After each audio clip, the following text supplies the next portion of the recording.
There are so many people who are wondering, how comes you know so much about what the Russia, China will do, and especially when it comes to war? You see, when I say I'm a prophet, the Muslims will come against me and say, no, no, no, no, Muhammad is the last prophet. But the same Quran says that every people will be sent their own prophet from their own background, from their own people. And I'm a prophet of the people of the Gikuyu, to tell them, listen, my friends, you are servants of God, and you have departed God and go doing your businesses. And this is why God has brought you Ruto. It's your language, Murutani Ruto. He is teaching you that God is the one who has brought over Ruto. He will demolish your homes. After all, when you are kings yourself, when Uhuru was a king, didn't he demolish that Taj Mahal of a nation, a house worth 1 billion shillings? You did not complain. Now somebody comes destroying your houses, and oh, they are destroying our houses. We are destroying your house so that you don't have anything else to do. You will start now teaching the world about your God. Yeah, demolition have been going on. Even we had demolition of Thika Road Mall that was also demolished. The issue is not there. Now, let me talk about the interesting topic that is trending all over Kenya of Ngugi wa Thiong'o. I would ask you, Dr. Kimathi, and we would like to explain to the viewers very well whether you know Professor Ngugi wa Thiong'o. How would I not know Ngugi wa Thiong'o when I have read all his books? In fact, he's a personal friend. The last time, though, that I met wa Thiong'o was at the law courts in Nairobi, where his wife had been raped. That is the time we sat together, and from that time I have not met Ngugi. But I keep in touch. Like now I have read his letter, and I think that is why you called me to this your clinic, isn't it? Yes, why I asked you about Professor Ngugi wa Thiong'o is because of the remarks he made about our President Ruto, when he stepped to America. We'd like to stick now to what happened in America, because the President of America seemed to be very happy when Ruto was there. I'm also very happy. When Ruto went to America in state with an aeroplane costing 200 million, although when I say that I embarrass him. But this is not something that he's telling us, it's something that we were brought the evidence on KTN, showing that he spent 200 million on that plane. Some people say, no, that was too much money. Is this your mother's money? This is our money. And he was going there to market Kenya. Well, viewers, most of the opinion, Dr. Kimathi's opinion, they are not Muthe media opinions. Let's continue. Now, Ngugi wa Thiong'o accused President Ruto of being used by America as to continue with modern day colonization. Do you agree with that? That is somebody who does not understand politics. That politics starts with God. God is the source of politics. If you look at this book, Quran, and open it, you find him saying that he is the one who has given humankind eloquence. You cannot be in politics without being eloquent. And our beloved president, if I love him for one thing, in fact, I am starting to study the way I'm calling it Ruto rhetorics. We are studying the way he behaves. We study the way he is talking as if he is, something is coming out from his body. And we are impressed.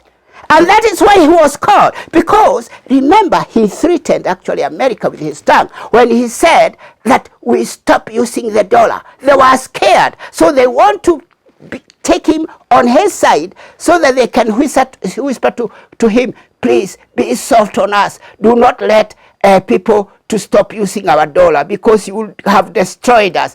Actually, Ruto did not call himself to America. He was called, come and visit us, a state visitor. And that is something very big for me, who is talking about the whole world, a kingdom without borders, because I say, I come from Kenya. Then you remember Ruto. Yeah, I would like to quote Professor Ngugi wa Thiong'o, where he said, Kenya President William Ruto is serving the role of comprador, facilitating the continued colonization of Kenya and betraying the revolutionary history of their people. Do you agree with that statement? My Professor Ngugi wa Thiong'o does not know any politics. He comes from Kenya, and I have never seen him mention Mogo wa Kefiro. Yet, the books written in 1930s, and I will bring you some copies of those books. The white man delved greatly in the prophet Mogo wa Kefiro. And he told the Kikuyu this, and it seems the learned do not believe in Mogo wa Kefiro, but it is a fact, because others don't also believe that Muhammad is a prophet of God, and he is a prophet of God. But let me not digress. Let's say this. Mogo wa Kefiro told the Kikuyu, who had not seen a white man before, and he was prophesying in 1870s or thereabouts, and he told the Kikuyu, when this red man comes to your country, do not fight him, because he is so wise, he can annihilate you into extinction. So do not fight him. So when Ngugi wa Thiong'o is saying, oh, this is colonialism, it's because he does not know.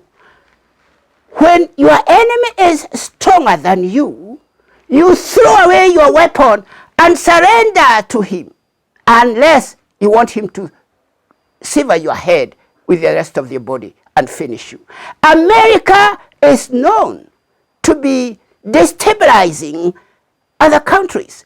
Indeed, if the Kikuyu start coming up and the riot police, there is no riot police in the world which does not have an empty party, and this Kikuyu come up with guns and they return fire, then we shall see King Ruto being taken to Hague. Again, he has been there before. He is a wise man. So for him not to be taken to the Hague, he has to make amends with a guy who can protect him. You have seen America protecting Israel when Israel is hammering his brother, the Palestinian, finishing him off. And nobody is talking, because talking against Israel, you are actually pulling the beards of America. You will see it. And you can see how even the so-called jihadists putting their tail between their legs, fearing so that those Palestinians were being annihilated because America is on their side. So this man, Ruto, is a born politician, and he knew very well that the Kikuyu will rise up against him. So he had to go to America and made ways so that now when he gets the hold of them by their hairlocks, then America will shut up and deal with them the way he is supposed to deal with them, because he's supposed to remove any financial support on them so that they should go back to their God. How? Serve him, organize themselves. They are taught how to organize themselves and tell the people the end of the world has come. They are servants of God. They are Israelites. We shall read in a future broadcast where it is written that you find the whole 12 tribes of Israel in Kenya. That means that if the Kikuyu are 10 million, then we have 10 million Israeli concentration. There is no other place where the people of God are concentrated as in Kenya. And now these guys are very successful in businesses, in other trades, so that they have left their God, and their God has become their properties, their finances. So we are here to destroy them and make them poor, so that now they will not have any other job. They will join me in talking about God. They teach the Bible and the Quran, those who will, because most of them will not. Dr. Kimathi, we are talking about very serious issues here. We are talking about the president of this country, Kenya. We are also talking about America. And you know America is superpower. So the visit of Dr. Ruto is being accused by one of your professor, Ngugi wa Thiong'o, that he was used by American as an errand boy to China and Russia. What do you think about NATO? Because we understand they are, as Ngugi is putting it, that they are the same people that murdered Muammar Gaddafi. Yes, that's exactly. Muammar Gaddafi did not have any guidance. The Kikuyu have a guidance from their own God. He was told, do not fight this red man. He is very wise. He will annihilate you. But the Kikuyu, does he understand? Does he listen to their God? No. In 1952, they put up a very tough war against the red man called the British, where they did not have any weapon.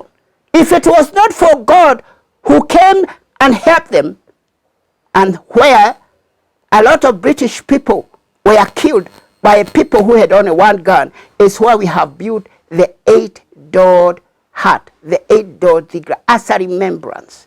If it was not for God's interference, the British would have annihilated the Kikuyu. They never listen. It seems the Israeli, wherever they are, they never listen to their God. And now you see Ruto, without being privy to what Mwakifiro said, he is behaving wisely. He is not trying to fight the colonialist. He is bringing him to himself, remembering that he said like this: